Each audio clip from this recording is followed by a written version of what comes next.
சினிமாவில் இன்னும் சொல்லப்போனால் நிறைய நிறைய யதார்த்தங்களையும் அதே மாதிரி நிறைய நேர்மையான ஒரு அணுகுமுறை வேணும்.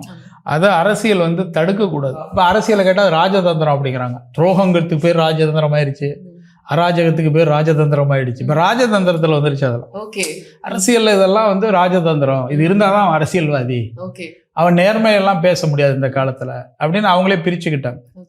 அதனால ஒன்றும் பண்ண முடியாது. அவர் 2000 ரூபா ஓட்டு கொடுக்குறாரு, ஒரு 3000 ரூபா கொடுக்குறாரு அப்படிங்கிறது தான் இப்போ இன்னைக்கு ஜனநாயகத்தினுடைய வளர்ச்சி. அதுக்கு பார்கெயின் பண்ணுறது ஓட்டர்ஸ். அவருக்கு பணம் வரல, இவர் பணம் வரலாமா எங்கள் ஊரில் உட்காந்துட்டு அந்த மாதிரியான டிஸ்கஷன் நடக்கும். அந்த கட்சி பணம் இன்னும் வரல, வந்ததுக்கப்புறம் இவங்கெல்லாம் சேர்ந்து யாராவது ஒருத்தருக்கு போடுவாங்கல்ல. இப்போ கொடுத்தவனுக்கு லாஸ் இல்லைங்க.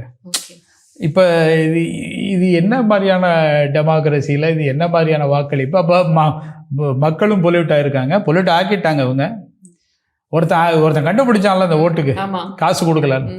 தமிழ்நாடு மாதிரி எந்த ஸ்டேட்டும் மோசம் கிடையாது அதில்.